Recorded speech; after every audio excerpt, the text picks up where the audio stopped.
My people. Why am I not sad? Why am I not sad? Because Maresca is not sad. And I don't think we should hang our heads as Chelsea fans.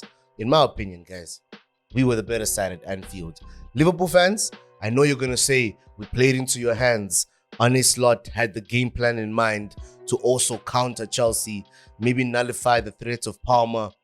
But we were the better side at Anfield, guys. We made them very uncomfortable until the point where we gave away that penalty to Mo Salah. And I think that's the difference between the two sides. At the end of the day, Mohamed Salah is the difference between Liverpool and Chelsea at Anfield.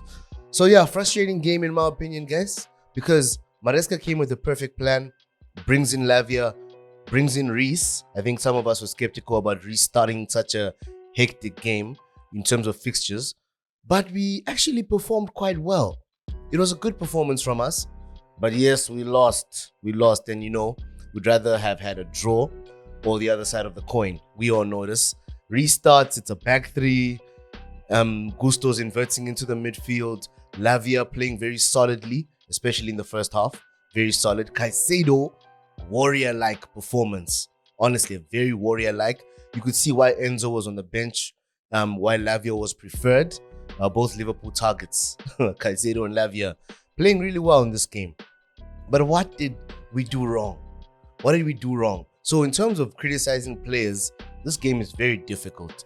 We weren't poor in defense. We weren't poor in midfield. We weren't poor in attack. So the elements of the game that we need to improve are literally almost mental.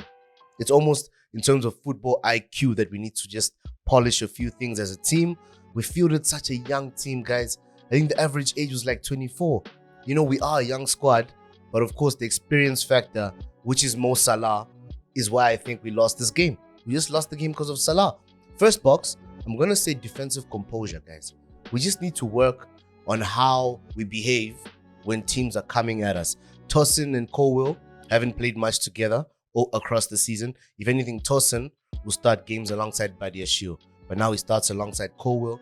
Different dynamic completely. But Colwill is the one who makes the mistake of trampling on a player. Liverpool get the free kick, the penalty, and they convert through Salah. I think it's not something that I'm angry with Colwill for doing.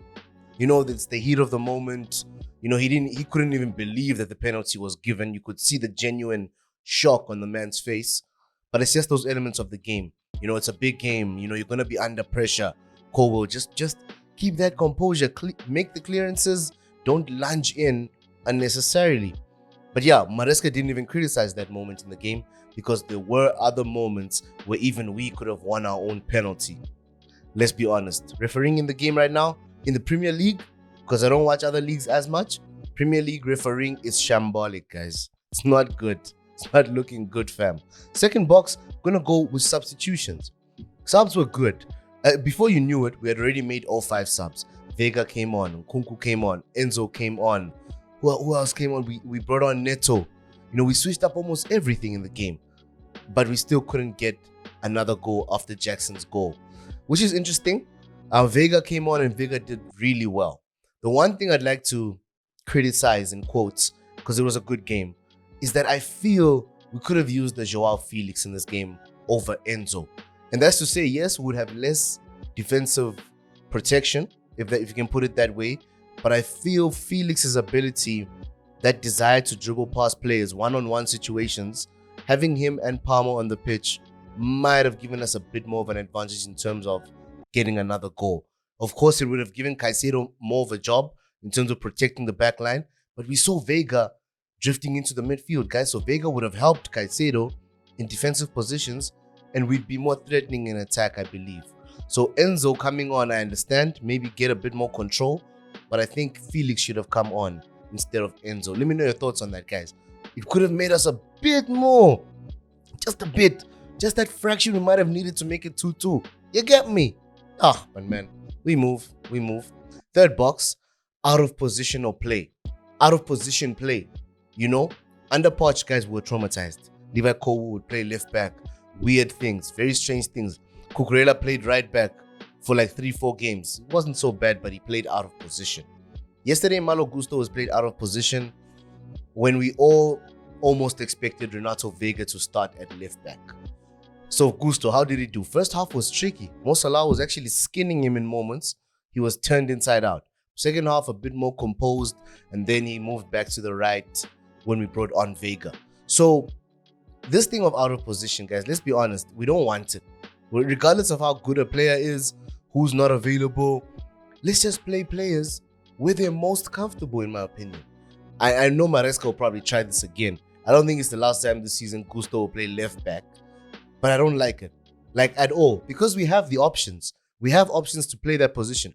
Ben Chilwell's available, guys. As much as we don't rate him or we don't feel he can do it, he's an out-and-out left back. We could have played him. Vega could have played. Gusto could have come on. If we desired to give Reece minutes that badly, Gusto could have just come off the bench. You know, we don't lose anything. But yeah, no, Gusto had an okay game. Okay game. I wish Gusto could just polish up on the shooting, you know? He shoots a lot on his weak foot and it's always off target. So maybe some shots on his right foot would help him. Yeah, could have scored for us, I believe, if it was just a bit more composed. Just a bit more composed. In the final moments. Oof. Big game, guys, big game. The L is not nice. We lost regardless, but the lessons are going to make us better. And the next few game weeks, we're going to cook. I believe Maresca's getting us back on track. And like we said, we've only lost 2 games against teams you'd expect us to be challenged by. And we are improving. Subscribe, like, comment. South Africans should continue to watch him. South Africans should continue to support him. Final box. Starting Reece James. That's a box, guys. Starting our captain. Throwing him in the deep end. I mean, if he starts at any other stadiums except those in the top 6, you understand. You don't mind. But you look at it and he's starting at Anfield. Reece didn't make a mistake. Reece showed us his quality. And I think I'm happy with the fact that Maresca can show that much faith in a player, even straight out of injury. And then bring him off, you know, rotate the players, avoid injuries. And Reece would definitely be more involved in the cup games and the Conference League games. But yeah, no, Reece is back, guys. And what do you think about Maresca just diving in? As well as Lavia. It's the same story with Lavia. It's the same thing. The lesson from that is that Maresca is a daring man and no one is ever safe in terms of position. Because you will guarantee that, oh no, I think Gusto will start right back. Renato Vega will start left back. No. Maresca's rotation is interesting. It is powerful. And who did Reece face up? We thought he would face up Luis Diaz, but he's actually nullified Cody Gakpo very well. Cody Gakpo had a difficult game, first half especially. I think just one chance the entire game to actually shoot on goal. So, but at that time, I think Reece had been taken off. But yeah, guys, we lost. We lost the game. Game week 8. Liverpool 2. Chelsea 1. We move. We'll be back for the next game. Let me know your thoughts, y'all. Let's get it.